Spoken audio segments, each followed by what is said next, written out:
2024. Une année qui avait commencé comme tant d'autres, avec des promesses plein la tête. Je me suis fixé des objectifs ambitieux, j'étais de retour en Colombie avec une copine à mes côtés, et cette fois, je m'étais lancé un nouveau défi, apprendre une nouvelle danse, le zouk brésilien. Ok, Brazilian Zouk is... Puis tout s'est accéléré. D'abord, j'ai été invité à filmer un professeur, puis deux, puis trois. Ensuite, des soirées de danse. Et peu de temps après, j'ai été invité à un festival au Mexique, et puis encore d'autres invitations. Prometteuse comme année, non? C'est ce que je pensais aussi. Au fur et à mesure que je me suis intégré dans cette communauté de danse, des gens se sont intéressés à mes services, et ça m'a donné l'impression d'être reconnu et valorisé. Mais sans m'en rendre compte, mes propres objectifs ont commencé à s'effacer. Petit à petit, leurs projets ont pris le pas sur les miens, leurs valeurs sont devenues mes valeurs, leurs priorités mes priorités. Je me suis perdu dans ce que les autres attendaient de moi. Puis, à mesure que l'année touchait à sa fin, j'ai senti que quelque chose me manquait. J'avais l'impression de constamment avancer avec un poids sur les épaules, de beaucoup donner, mais sans jamais ressentir un véritable retour, ni même une satisfaction personnelle. Il y avait un décalage entre ce que je pensais vouloir et ce que je faisais. J'ai commencé à me poser alors des questions qui me tourmentaient. Pourquoi je me sens pas satisfait? Pourquoi est-ce que je fais tout ça? Et là, j'ai compris. Je m'étais perdu. Je vivais une vie pour me prouver aux autres. J'ai vécu dans l'ombre de ce besoin d'approbation, de montrer que j'étais à la hauteur. Pourquoi? Parce que je n'avais pas de direction claire dans ma propre vie. Mais cette quête ne m'a jamais permis de me connaître véritablement, ni de me sentir aligné avec moi-même. Quand tu manques de clarté personnelle et que tu ne sais pas exactement ce que tu veux, tu regardes ce que ton environnement et ce que les autres font et obtiennent comme point de référence par défaut.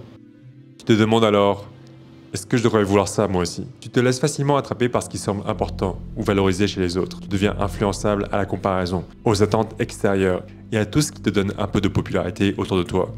Tu finis par te comparer aux autres car tu n'as rien d'autre pour évaluer ton chemin. Et c'est exactement ce qui m'est arrivé. En 2024, je voulais montrer que j'étais capable, que je valais quelque chose, et cette quête de validation, elle m'a éloigné de ce que je voulais vraiment, au plus profond de moi. Alors en 2025, j'ai compris qu'il était temps de redéfinir un cap qui cette fois aurait vraiment du sens. Salut les gars, bonne année à tous.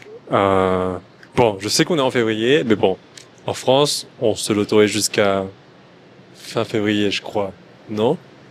Enfin bref, qui dit nouvelle année, dit nouveau départ. Et je sais que, tu vois, la nouvelle année, c'est souvent un moment où on réfléchit à ce qu'on a fait de mal l'année précédente et ce qu'on a fait de bien et qu'on essaie de refaire un point pour essayer de faire des choses mieux l'année suivante. Mais un des trucs que j'ai compris en 2024, c'est qu'en fait, tu sais, tu vois, on avance, on fait des choses, mais sans vraiment, au fond, savoir si c'est quelque chose qui nous intéresse, qu'on aime vraiment, et si c'est quelque chose que, tu vois, qui nous bouge intérieurement.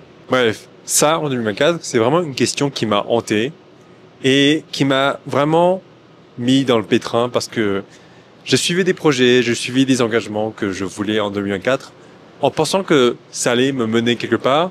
Et en fait, à la fin de cette année, enfin, à la fin de 2024, je me suis rendu compte que ça me menait pas vraiment à ce que je voulais moi intérieurement. Et tu vois, en fait, à la fin de 2024, je me suis rendu compte qu'en fait, le plus important, c'est pas de savoir où tu vas, ni ce que tu veux, mais vraiment de savoir pourquoi tu as envie de faire ces choses-là. Et c'est vraiment une question que je me suis posée en ce début d'année 2025. Le plus important, c'est pas d'aller vite, c'est pas d'aller loin, c'est de vraiment faire des choses qui sont en phase avec soi-même.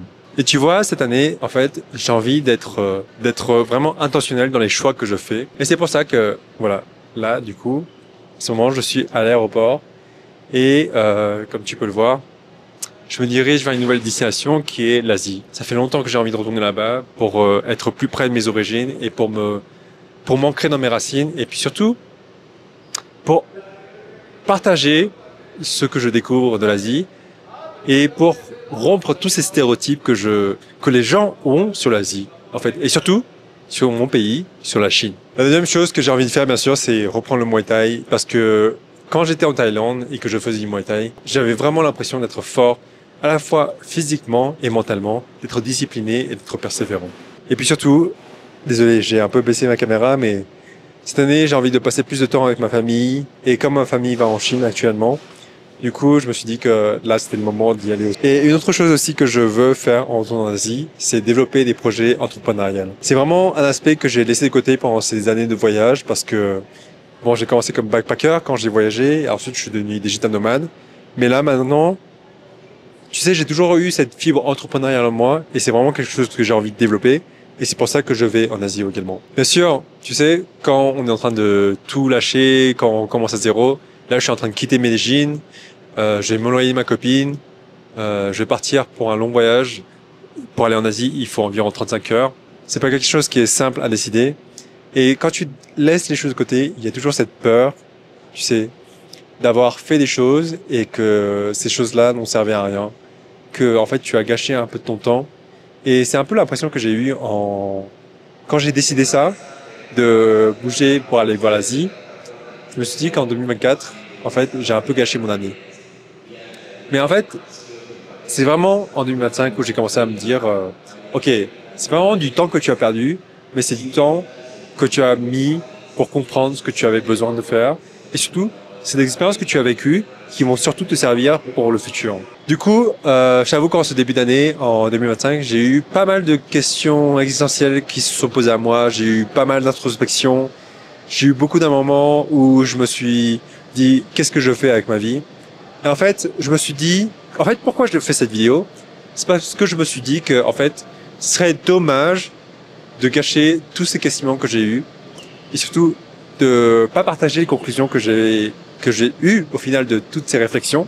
Et en fait, j'ai créé un PDF spécial. Si toi, en ce moment, tu es un peu perdu dans ta vie et que tu as besoin de trouver une direction, en fait, j'ai créé un PDF spécial avec les questions les plus importantes que je me suis posées et qui ont été vraiment significatives pour moi et qui m'ont permis de me dire, ok, c'est vers là que j'ai envie d'avancer cette année et que c'est ça que j'ai envie de faire. Du coup, si toi tu te sens un peu perdu en ce début d'année et que tu veux savoir vers quoi avancer cette année, va dans la description de cette vidéo. Tu vas trouver mon site web et en fait dans ce site web, tu vas pouvoir trouver un PDF qui va te permettre, j'espère en tout cas, de fixer un peu plus une direction vers ta vie. J'espère que ce PDF va t'aider. Et puis, on se trouve très vite pour une prochaine vidéo. Parce que c'est bon, cette année, j'ai décidé de me recentrer sur moi. L'année dernière, j'étais un peu perdu avec tous mes projets que j'avais. Et cette année, je me suis dit que c'est bon, il faut que je revienne vers moi et que je me reconcentre sur mon développement personnel à moi.